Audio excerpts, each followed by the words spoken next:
Assalamualaikum warahmatullahi wabarakatuh. Bismillahirrahmanirrahim.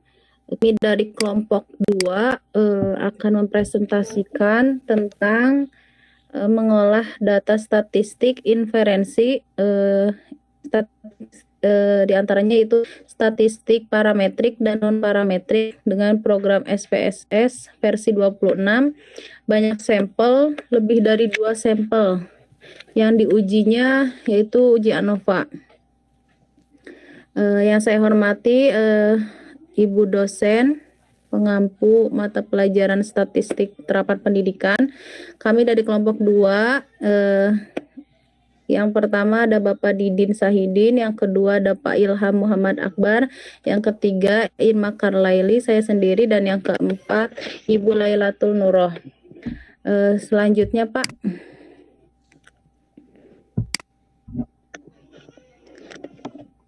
Di sini saya akan menjelaskan mengenai pengertian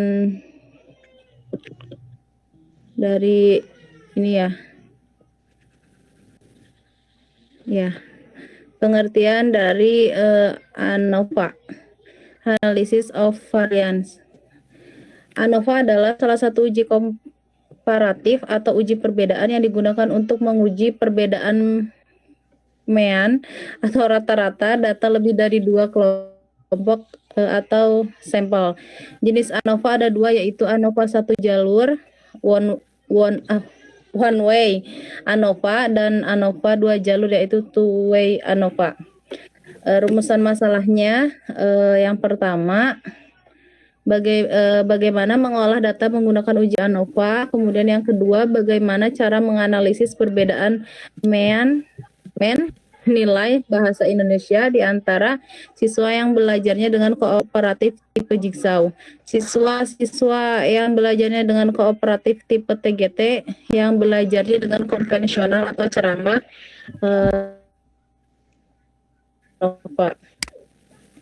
Selanjutnya, yang ketiga,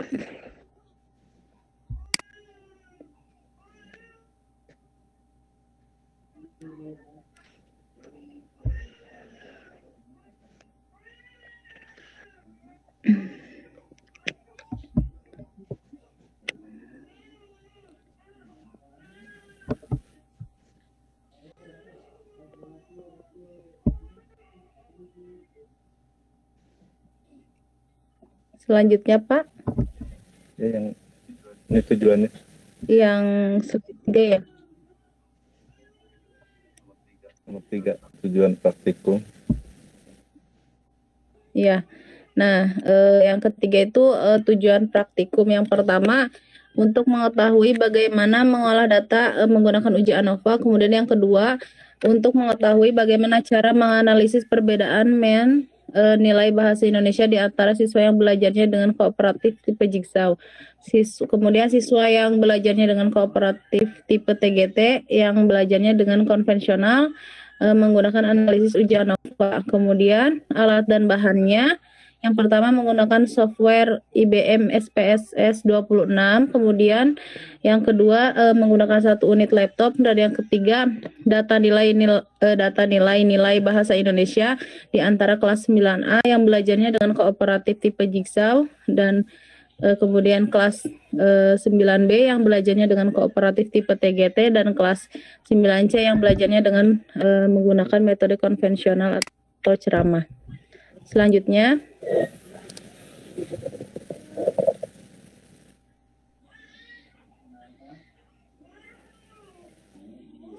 slide keempat. Ini ada 3 model pembelajaran. Yang pertama itu model pembelajaran kooperatif learning tipe Jigsaw. Model ini identik dengan kolaboratif learning yang dikemukakan keampuhannya oleh Flynn. Pembelajaran ini menekankan pentingnya kooperatif daripada kompetisi.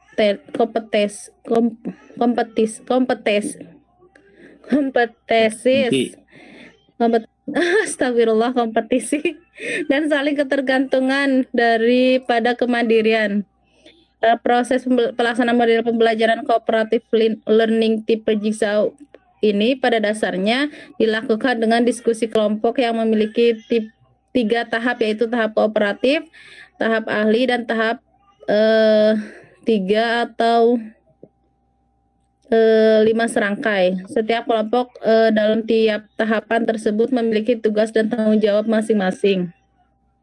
Tahap kooperatif, siswa dibagi ke dalam kelompok kecil 4-5 orang, diberikan sejumlah wacana atau tugas yang berisi informasi kepada setiap kelompok. Pada tahap ahli, satu siswa dari setiap kelompok yang mendapat tugas yang sama membuat kelompok baru. Kemudian kelompok tersebut ditugaskan memahami wacana tentang informasi yang diperoleh pada tahap kooperatif dengan bekerja sama untuk menjadi ahli dalam bidang informasi atau wacana yang menjadi tugasnya.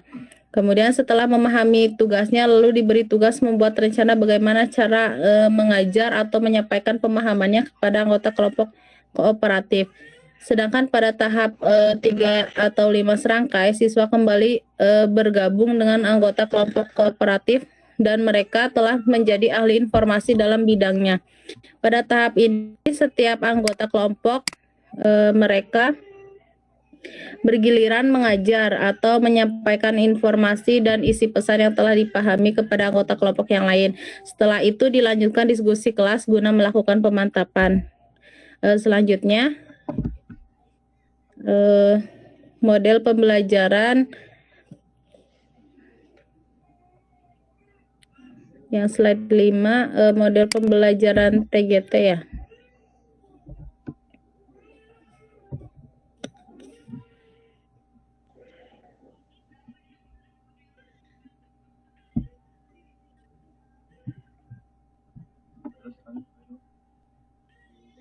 Ya, model selanjutnya ini ada model pembelajaran tipe kooperatif learning tipe Team Game Turnamen atau TGT.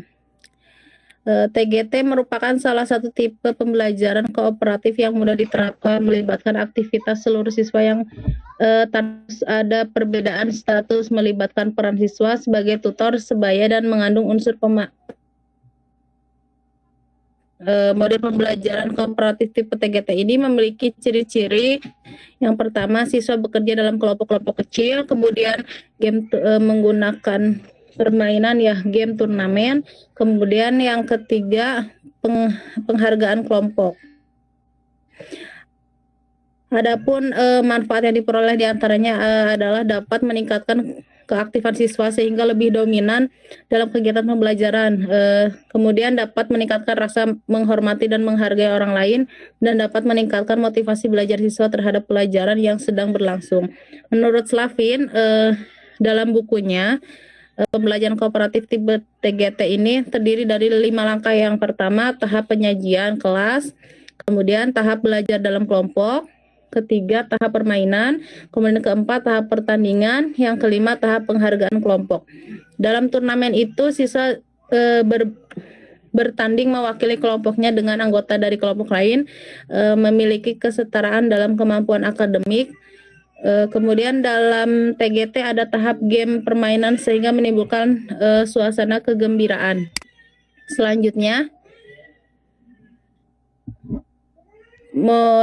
metode pembelajaran ceramah atau konvensional. Metode ceramah merupakan metode yang sering digunakan oleh pengajar untuk menyampaikan ilmu kepada orang lain. Kelebihannya yaitu yang pertama praktis, efisien, kemudian menyampaikan pesan lebih gamblang, menuntut menguasai, kemudian memudahkan melakukan kontrol, peserta didik langsung ditransformasi. Kemudian kekurangannya itu guru aktif sementara siswa pasif. Siswa dituntut sebagai follower, kemudian tingkat kebosanan tinggi dan tidak mendorong siswa untuk kreatif. Selanjutnya akan dijelaskan oleh Pak Ilham. Ya, terima kasih Bu Irma. Enggak, Redin, untuk selanjutnya, slide ke-7. Nah, untuk praktek uji ANOVA ini akan menggunakan data sebagai berikut ya. Bisa dilihat di dalam slide. Itu datanya.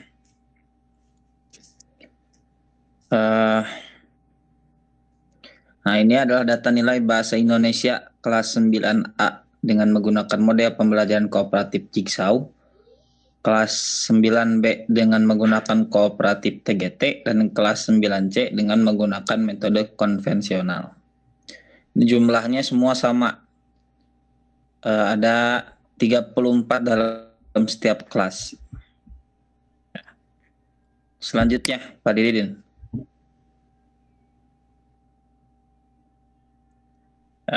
Langsung saja kepada tata cara ujian OPA. Yang pertama itu menguji dulu normalitas dan homogenitas varians. Itu tahap pertama itu klik variable view, lalu pada kotak name pada baris pertama tulis skor KPM Bahasa Indo, skor KPM B Indo ya, karena supaya lebih singkat. Dan pada baris kedua tulis pembelajaran. Nah, seperti pada kotak berikut. Lalu pada setelahnya itu ada di situ di slide belum ada ya, tapi ada tambahan. Nah, itu pada kotak value klik, nanti beri kode 1 untuk Jigsaw, 2 untuk TGT, dan 3 untuk konvensional. Itu. Selanjutnya, Pak Didin, lalu mengisi data, memasukkan data-data yang tadi, yang jumlahnya itu ada 34 dalam setiap kelas, itu pada baris pertama. Nah, nanti ketika sudah mengisi, nanti akan keluar pada kotak kedua itu sesuai dengan apa yang ditulis dalam value gitu. Harus dimasukkan untuk kelas Jigsaw 1, untuk kelas TGT 2, untuk kelas konvensional itu 3. Jadi ada nomor. Lalu selanjutnya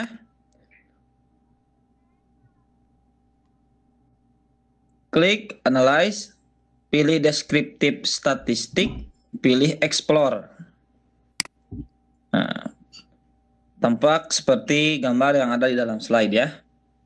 Lalu pada kotak dialog explore, masukkan variabel skor KPM B Indo ke kotak dependent list dan model pembelajaran pada faktor list. Nah, seperti pada gambar itu ya. Lalu selanjutnya pilih tombol plot, klik pada pilihan normality plot with thesis, dan pada spread versus level with Levin test. Nah, pilih power estimation untuk menguji homogenitas kedua varians seperti tampak pada gambar berikut. Ya, nanti akan keluar hasilnya. Ketika diklik continue, lalu klik OK, akan keluar test of normality-nya. Itu ya. Seperti yang bisa dilihat pada slide. Dia akan keluar test of normality. Nah, itu adalah hasil untuk mengetahui normalitas suatu data gitu. Nah, berdasarkan tampilan test of normality, bisa dilihat bahwa nilai sig pada Kolmogorov-Smirnov, Jigsaw, TGT, dan konvensional adalah lebih besar dari 0,05. Ya. Untuk Jigsaw kan 0,168 tuh dalam signya. Lalu untuk TGT itu 0,159. Lalu konvensional itu 0,2. Nah, sama halnya dengan Shapiro-Wilk, juga lebih besar semuanya dari 0,05. Signya 0,31 untuk Jigsaw, untuk TGT 0,072, dan untuk konvensional itu adalah 0,084 kan. Jadi lebih besar dari 0,05. Nah, sehingga bisa disimpulkan bahwa distribusi data skor pembelajaran Jigsaw, TGT, dan konvensional itu berdistribusi normal. Untuk selanjutnya dilanjutkan oleh Ibu Laila, mangga Ibu Laila. Ya, terima kasih Pak Ilham. Boleh itunya Pak Didin? Lanjut slide-nya. Slide selanjutnya masih membahas tentang hasil dari uji kenormalan. Di sini melalui sebaran data, gambarnya sudah terlihat di sini. Yang gambar pertama, kotak pertama, pada normal QQ pot skor pembelajaran kooperatif tipe Jigsaw, terlihat bahwa data atau titik-titik menyebar di sekitar garis diagonal. Maka data skor pembelajaran kooperatif tipe Jigsaw berdistribusi normal. Jadi terlihat dari gambarnya, si titik-titik itu tidak menjauh dari garis. Jadi mendekat, maka dikatakan berdistribusi normal. Begitu juga pada TGT dan juga pada konvensional. Selanjutnya, slide selanjutnya, uji normalitas dan homogenitas varian. Sedangkan untuk melihat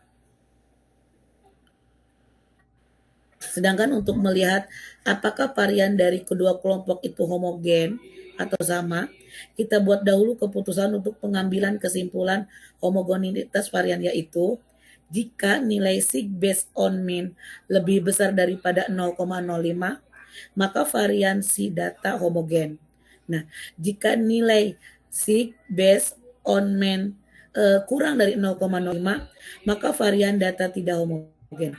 Kita perhatikan kotak yang sebelahnya, bahwa di sini kita lihat nilainya, bahwa nilai sig based on mean dari data ini adalah 0,15, kemudian 0,50, 0,15. Nah, data ini, pada tampilan data ini menunjukkan bahwa data ini lebih besar dari 0,05. Maka varian ini dikatakan homogen atau sama. Mungkin seperti itu, dilanjutkan oleh Pak Didin, silakan. Jadi lebih kecil ya Bu, lebih kecil dari 0,05. Jadi datanya tidak homogen. Jadi berdasarkan pengujian asumsi hanya normalitas data yang dipenuhi, sedangkan homogenitas varian tidak dipenuhi. Ya, Karena tidak normalitas data dipenuhi, maka homogen. ya selanjutnya untuk menguji hipotesis digunakan statistik parametrik, ya, yaitu uji ANOVA, satu jalur atau one way ANOVA.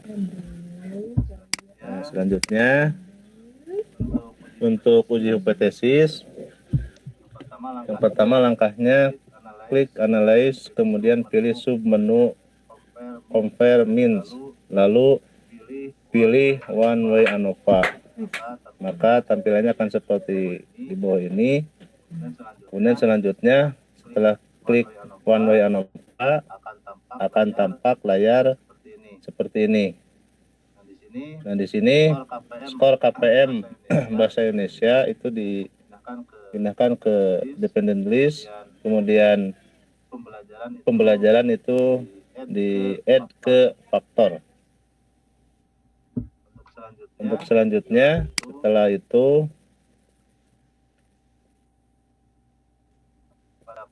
pada kotak di logon ANOVA, klik skor KPM bahasa Indonesia pada dependent list dan klik pembelajaran pada faktor seperti tampak bunyi. Ini yang tadi dijelaskan. Setelah itu selanjutnya klik kotak post hoc. Nah, post hoc diklik, kemudian akan tampilan seperti berikut, seperti yang di bawah ini. Nah, tadi kan karena homogenitas variasinya tidak dipenuhi, maka kita memilih equal variance not assumed. Beri centang checklist pada games hole. Di sini pada game hole itu pada equal variance not assumed itu dicentang games over. Selanjutnya klik continue, maka akan kembali ke layar one way ANOVA. Jadi kembali ke semula one way ANOVA. Klik option, ya. Di sini kan di klik option, di sini di one way ANOVA, klik option, kemudian akan tampil seperti ini. Pada statistik pilih deskriptif. Nah, deskriptif, pada statistik pilih deskriptif dan means plot. Nah, means plot. Kemudian klik continue, maka akan kembali seperti semula.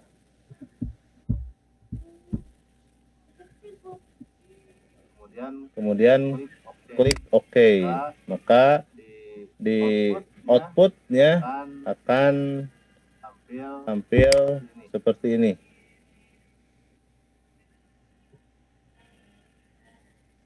Nah, di outputnya ada deskriptif.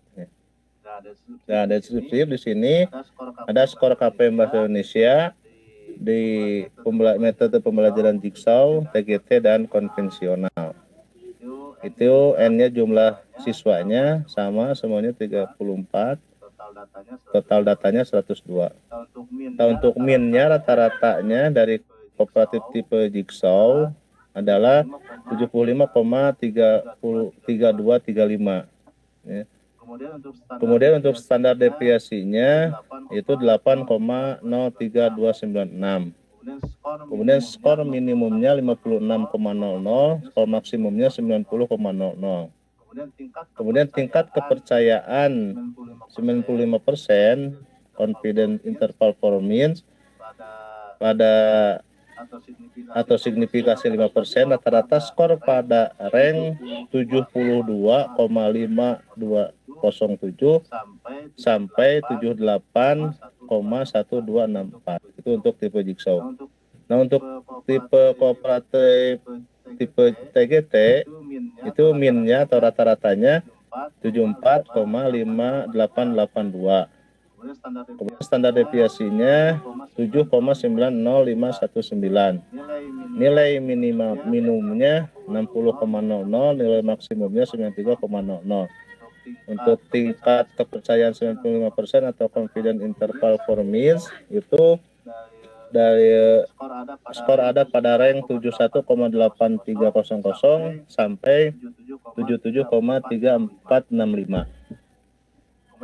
Kemudian untuk model pembelajaran konvensional atau ceramah itu rata-ratanya 77,32335. Standar deviasinya 4,75280. Kemudian skor minimumnya 70,00, skor maksimumnya 86,00. Untuk tingkat kepercayaan 90% atau signifikasi 5%, rata-rata skor pada rank 75,6652 sampai 78,98119. Itu untuk deskriptifnya. Kemudian secara keseluruhan ketiga model pembelajaran atau totalnya itu rata-rata atau mean score adalah 75,7451. Standar deviasinya totalnya adalah 7,08741. Skor minimumnya adalah 56 dan skor maksimumnya ada 93. Pada tingkat kepercayaan 90% atau signifikasi 5%, rata-rata skor ada pada rank 74,3530 sampai 77,1372. Nah, itu deskripsi dari ketiga pembelajaran yang tadi sudah diuji. Sekarang selanjutnya saya kembali serahkan ke Bu Irma. Ya, baik Pak, terima kasih. Ini lanjut ya Pak di selanjutnya untuk melihat ada atau tidaknya perbedaan antara ketiga kelompok pembelajaran kita lihat tampilan output ANOVA di bawah ya. Ini ada gambarnya. Ya, interpretasi uji ANOVA satu jalur terlihat bahwa nilai SIG adalah 0,06 maaf SIG-nya adalah 0,260. Karena nilai SIG atau probabilitasnya lebih besar dari 0,05, maka HO diterima dan H1 ditolak. H0 ya maaf, H0 diterima dan H1 ditolak, yaitu tidak terdapat perbedaan rata-rata skor kemampuan pemecahan masalah atau KPM Bahasa Indonesia dari ketiga kelompok pembelajaran Jigsaw, TGT dan konvensional. Selanjutnya, karena uji hipotesis menunjukkan H0 diterima, yaitu tidak terdapat perbedaan rata-rata skor kemampuan pemecahan masalah atau KPM Bahasa Indonesia dari ketiga kelompok pembelajaran tipe Jigsaw, TGT dan konvensional, maka uji post hoc test tidak dilakukan. Menplot kemampuan pemecahan masalah atau KPM Bahasa Indonesia siswa di antara ketiga model pembelajaran tersebut tersaji pada gambar di bawah ini. Terlihat ya bahwa dari gambar menplot kemampuan pemecahan masalah Bahasa Indonesia terlihat bahwa men KPM matematika siswa yang belajarnya dengan model pembelajaran konvensional menduduki posisi tertinggi disusul dengan men KPM Bahasa Indonesia siswa yang belajarnya menggunakan model pembelajaran Jigsaw, dan terakhir men KPM Bahasa Indonesia siswa yang belajarnya menggunakan model pembelajaran TGT. Selanjutnya kesimpulan dari hasil uji ANOVA ini yaitu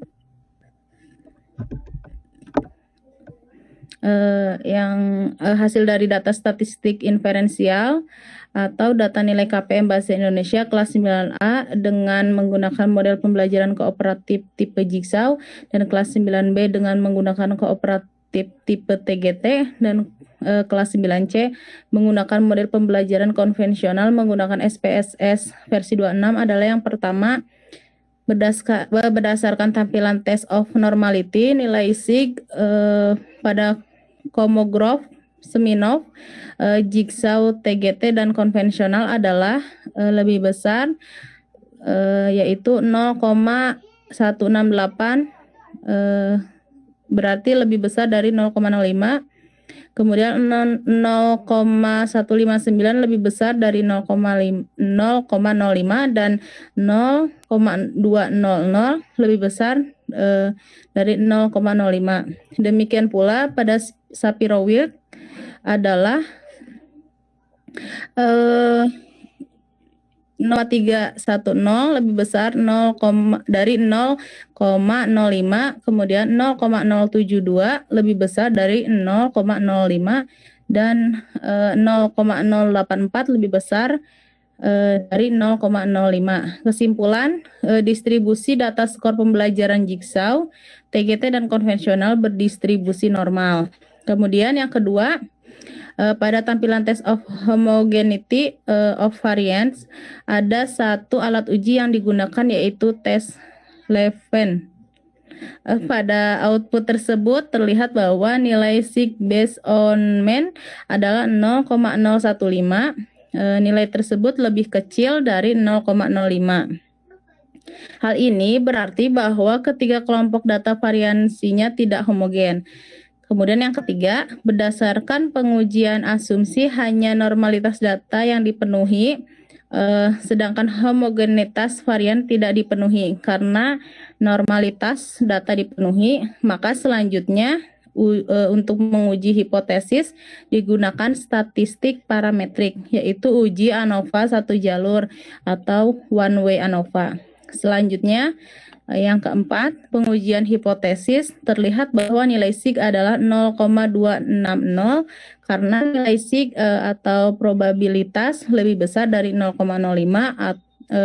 maka H0 diterima dan H1 ditolak, yaitu tidak terdapat perbedaan rata-rata skor kemampuan pemecahan masalah atau KPM Bahasa Indonesia dari ketiga kelompok pembelajaran tipe jigsaw, TGT, dan konvensional. Mungkin cukup sekian presentasi dari kelompok 2. Kurang dan lebihnya kami mohon maaf. Wallahul muwaffiq ila aqwamit thoriq. Wassalamualaikum warahmatullahi wabarakatuh.